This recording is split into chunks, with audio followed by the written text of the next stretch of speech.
What's up, guys? Mike Winters here. Welcome back to Point and Shoot. For those who are unfamiliar, SGA is short for Sacramento Gang Archives. He's an internet blogger who covers the gang politics in Sacramento and tells the stories of the lore of the decades of gangbanging and politicking in the city. And I'm excited to announce that we have him here today in the studio here for the third time. This is Point and Shoot SGA 3. So first, I'd like to say thank you, SGA, for coming back for another interview, man. I appreciate the love. What's up, Mike? Well, first things first, you should know that I will always do a cameo with you, because you're gang, for sure. And, hey, no matter how big I get, I will always rock with Mike. You ain't rocking with Mike, nigga. You not tight, nigga, and I'll slap you up, nigga. Well, shit, man. Again, I appreciate you a lot for coming back. Now, let's get into some of these questions. I want to talk about Daily Slaps first. Now, I saw the expose situation with the SGA's Real Voice alleged expose on the internet. Daily Slaps posted it, and that's how I saw it. So yeah, I might get something wrong, hella small, like a fucking last name. And I just wanted to ask you, what was your immediate reaction to seeing that like pop up on your phone? Or how did you even see it? How did you find out about it, number one? Number two, what was your reaction to it? Well, when I seen it, I honestly wasn't scared or surprised or nothing, because honestly was waiting on the day someone thought that they fucking cracked the Da Vinci Code and fucking find my voice, or quote unquote my damn voice. And how I seen it was my girl. She's not with no croonery. She did not come from no gang-banging background bullshit with baboons. She's a fucking square. And when she seen it, she was scared. And she showed me, and I told her that, it's nothing to worry about.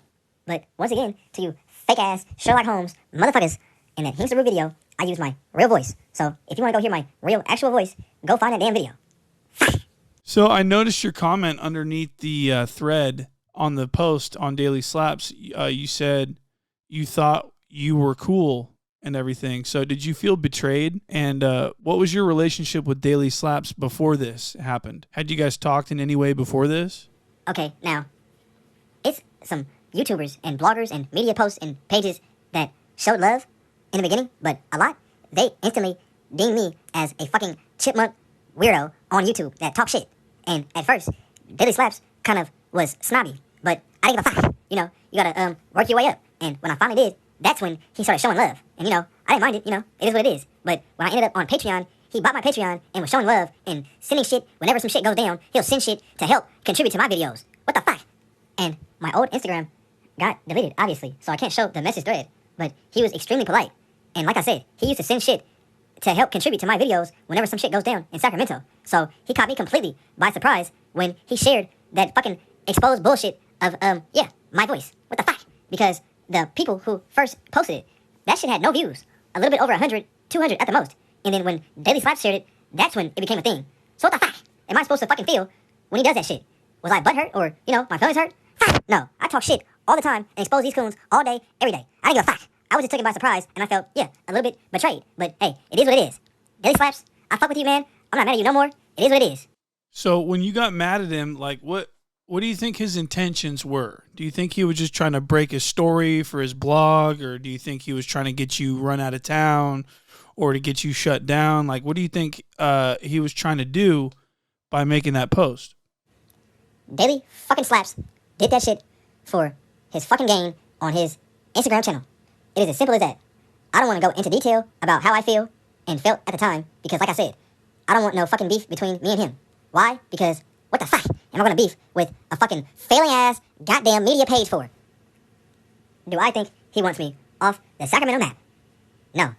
But the reason why he did that is, like I said, he wanted clout off the situation. He wanted buzz. He posted T Puma right after I posted my response to him posting that shit.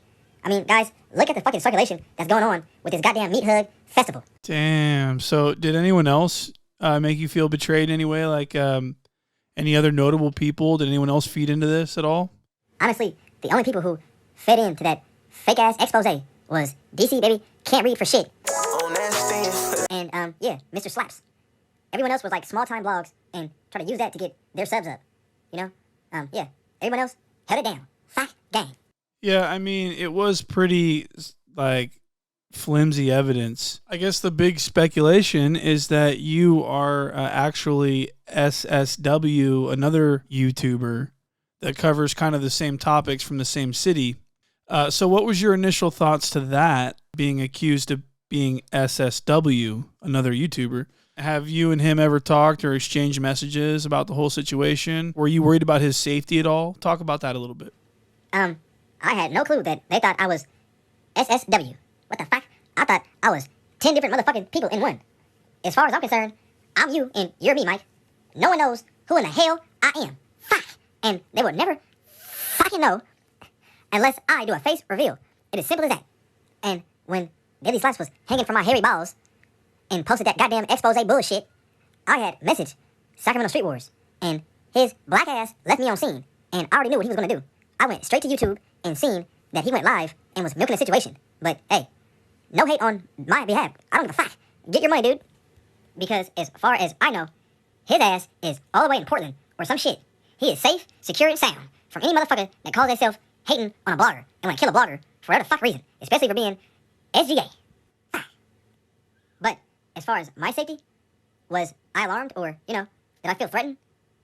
No. All right. So let me ask you this. If SSW were to get knocked down tomorrow for being allegedly you, would you feel responsible in any way, or what? How would you feel about that? Talk about that. Man, Mike, I'm going to say just one or a few things.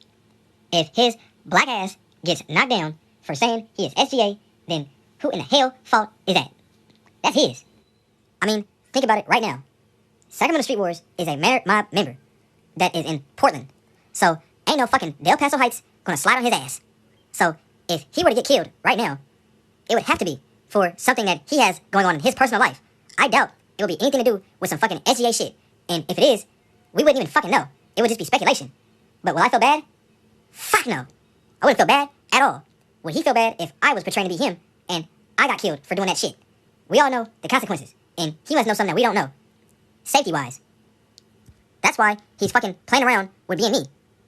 Well, shit, it sounds like he knows what he's doing. It sounds like he can take care of himself. And, good luck to SSW on his adventures and everything else. So let's talk about Jaleec here for a second. I'd like to bring her up because I know you guys had a interview recently. So I'd like to ask you, what title would you give to Jaleec in this whole Sacramento realm? She calls herself the leader of the new school.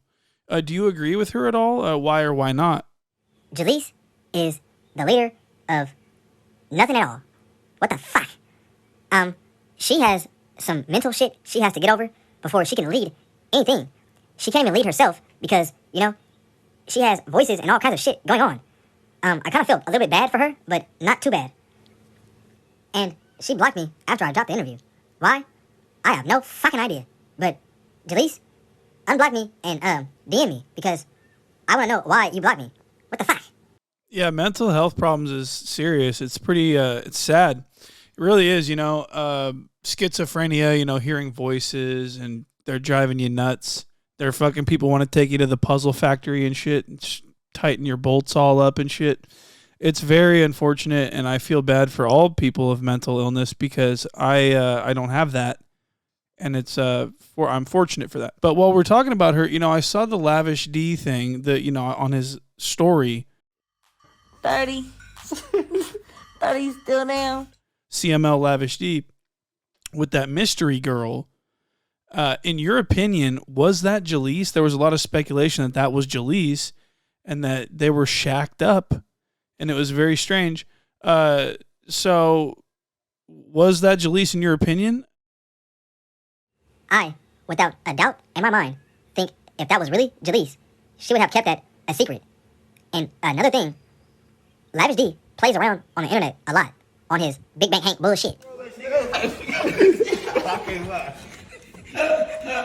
Y'all niggas believe anything on the internet, bitch ass niggas. Niggas know what's going on around I tricked you, buddy. You dig what I'm saying, nigga? Nigga, I just dropped the album last week. I just dropped my single yesterday, Undisputed. I'm dropping another album on September 2nd on my birthday. I just showed you niggas how to go viral. I just showed y'all niggas how to put me on every blog site, nigga, without me having to pay, nigga. You dig what I'm saying? But in all reality, Lavish D is a smart motherfucker, and he's militant. And I honestly think, doubt, he would drop his guard for that You know what? I won't disrespect her, but honestly, I don't think that he would do that for her. Let's just leave it at that. Yeah, I gotta say I agree with you on everything you just said. I just don't think it's her on that video. I think that's just Lavish D playing around on the internet like he does. So there's been something I've been wanting to ask you. I remember looking back at one of your posts. I can't find it anymore. I think it was a couple Instagrams ago when you shared the post of Slo-be and his Nightingale vlog, and you said that this was giving you a bad feeling, and then Slo-be ended up getting killed down the road. I feel like you kind of predicted, not directly that he was going to die, but you kind of predicted something was going to happen. What's your thoughts on that?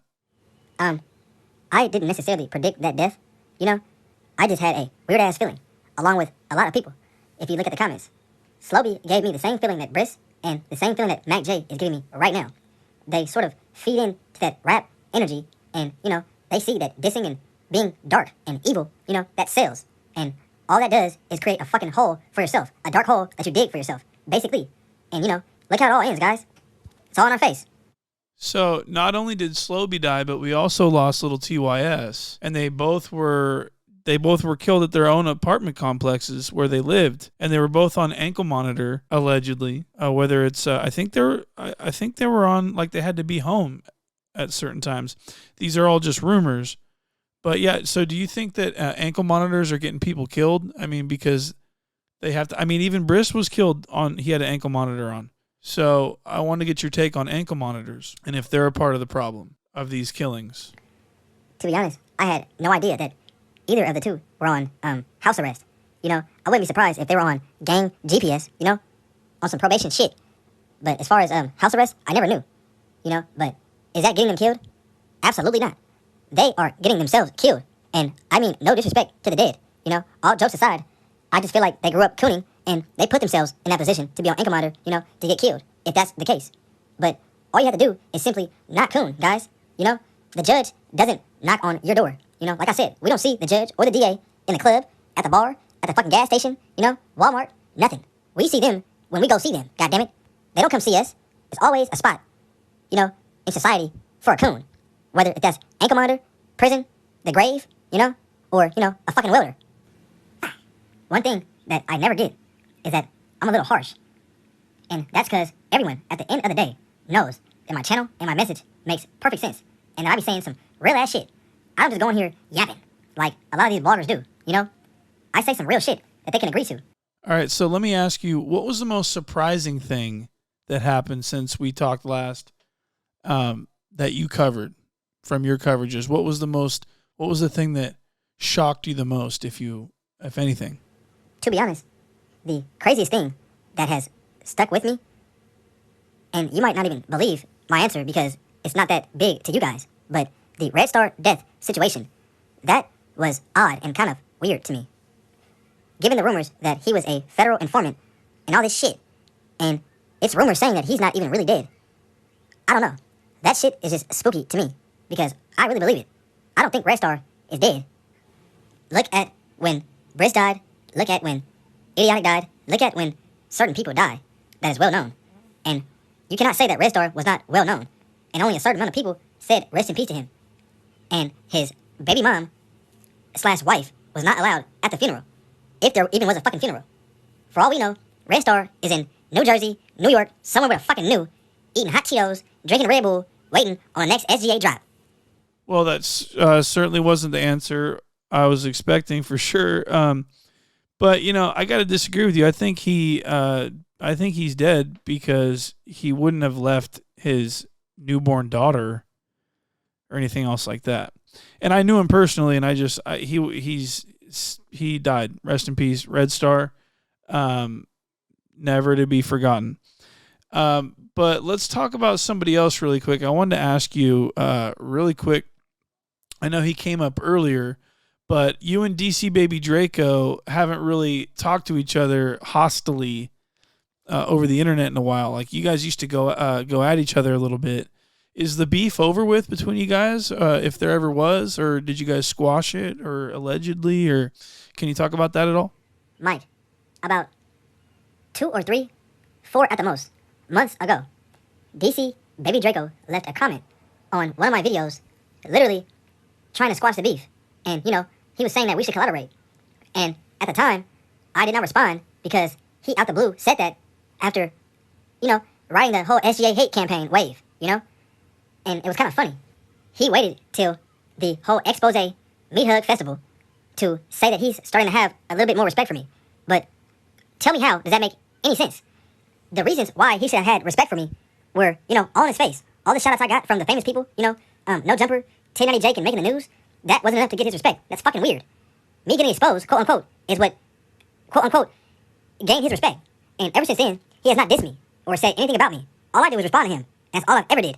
So, I don't know, man. I feel like people love me, and they do not want to admit that they do. So, it's funner to hate SGA. So, what the fuck ever. I know DC fucks with me, and, it is what it is. Yeah, maybe he's starting to respect you, for being a top tier blogger for this region. You know what I mean? Now, I heard that there was a rumor going around that you were running another page called Sacramento Hot Topic, who was scamming people. And there was this big controversy. SGA is Sacramento Hot Topic, and he's scamming people. So what's your message to the people saying this? Is this true or false? Obviously false, right? Sacramento Hot Topic. When I was up and coming, we kept in contact, and he was pretty cool, actually. So, I gave him a shout-out, and his channel blew up. And he became, a Sacramento thing.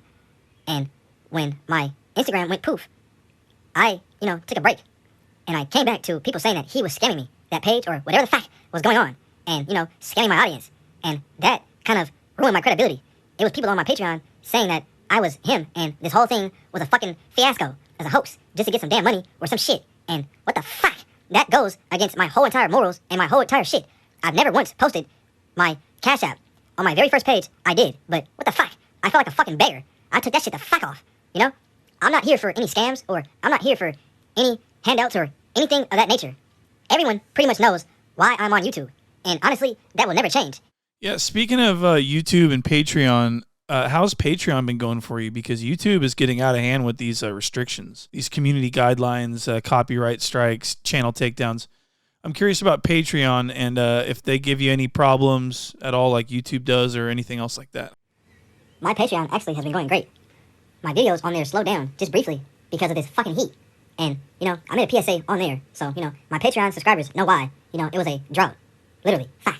But, shit's cooling down, and obviously I'm back active, and hey, that's why my Patreon videos slowed down. YouTube, I have a whole nother trick up my sleeve. YouTube is with this fucking censor shit, age restriction bullshit. And, it's hard to breathe on YouTube. And only a YouTuber knows that, But I'm SGA. I know how I can fight through that shit, and we all know how I, am good with algorithms. So, hey, just tune in.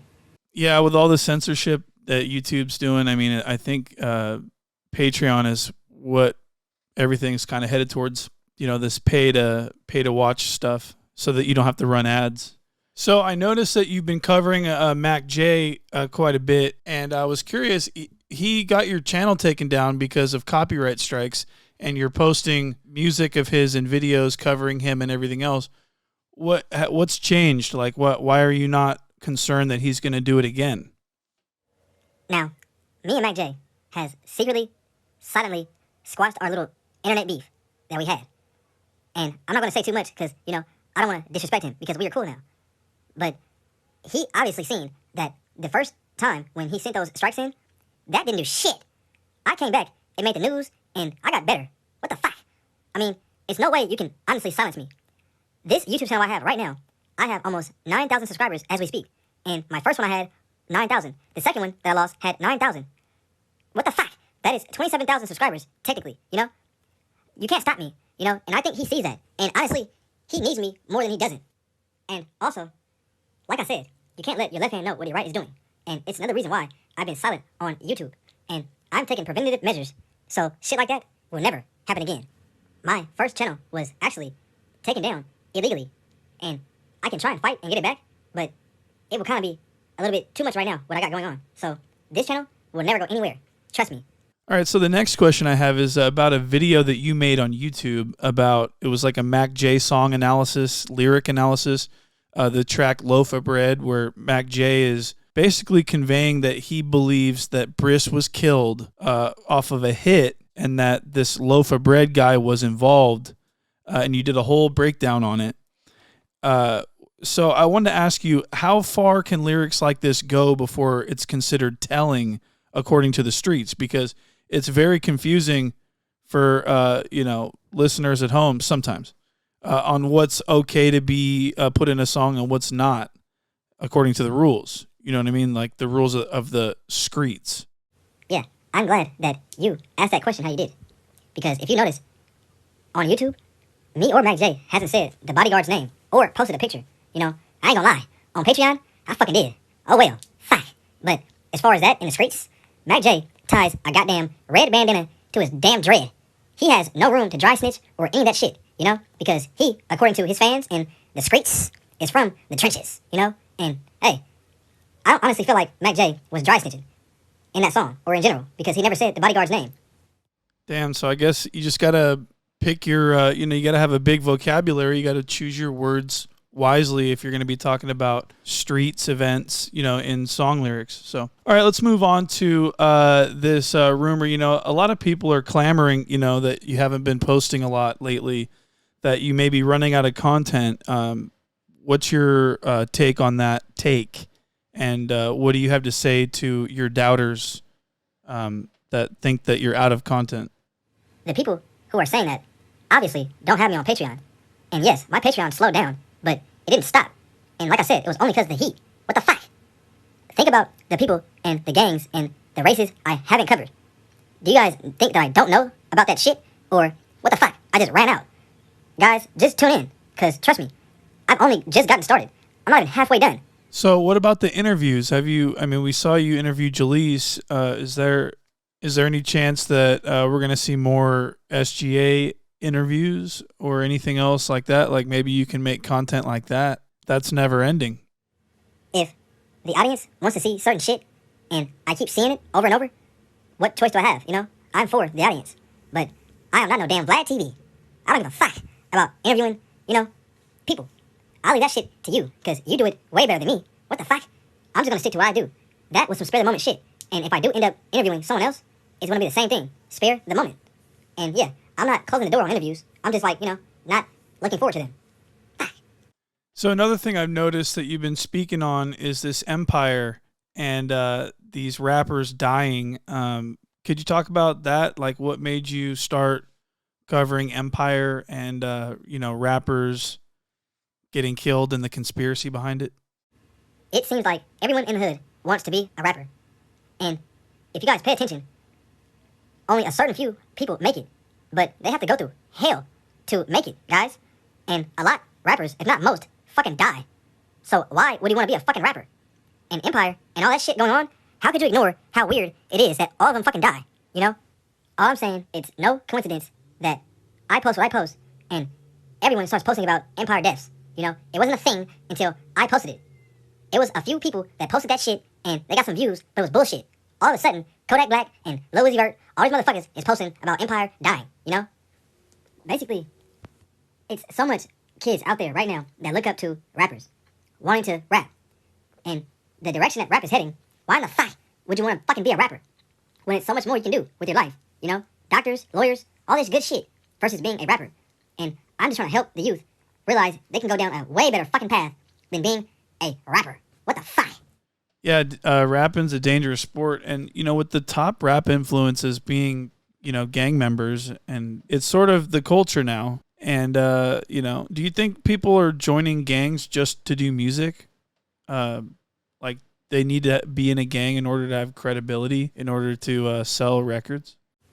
Man, it's all kind of shit going on. It's motherfuckers that rap to support their gang, and it's motherfuckers that gangbang to support their rap career. What the fuck? I mean, shit is at an all-time high of corny with this drill rap bullshit. And honestly, I don't give a fuck about the direction that rap is going. I just give a fuck about who's following that rapper path. Because that shit is fucking bullshit. So let me ask you this. Have you thought about putting any songs together and start a rap career of your own? Actually, I've thought about this months ago. My intro beat that everyone asks for, that I own, I was going to do a diss track to all the coons and all my damn haters. But It will be no violence or nothing like that. But either that, or I will wait till I do a face reveal or a real voice reveal and drop that shit, you know? Fuck. So, is there anything that you want to promote or anything that you want to plug while you're on the air here today?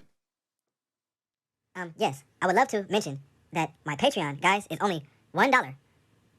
That's it. You know, it starts at $1. You can add some zeros. I would love it. Fuck. But it's only $1. And, you know, that's where all the gold is at. What the fuck, guys? YouTube is on a fucking rampage with restrictions and pages getting deleted, all kinds of shit, you know? So even if it were a good video that would get restricted, it usually gets restricted around 7 or 10K. It won't get pushed in the algorithm. So, you know, it really wouldn't be too big of a purpose to make the video because it would get shut down or, you know, muted, I like to call it. But honestly, I don't want to get to explaining too much about my Patreon because, hey, my work speaks for itself. Everyone knows where to go to get all the good shit, the really, really, really good shit, and that's Patreon. All right, and with that, I want to thank you again for stopping by and fucking putting in a third interview with us here at Point and Shoot. You ain't rocking with Mike, nigga. You not tight, nigga, and I'll slap you up, nigga. Yeah, man. So I can't thank you enough. You're the GOAT, and I can't wait for part 4 coming up. Yeah, Mike.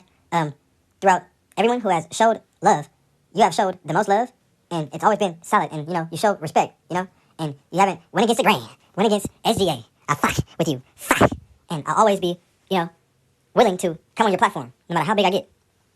SGA, I'm out. And there you have it. Point and Shoot SGA 3 is adjourned, and it's time to wait for part 4. So make sure you hit like and subscribe, and I'll see you in the next one.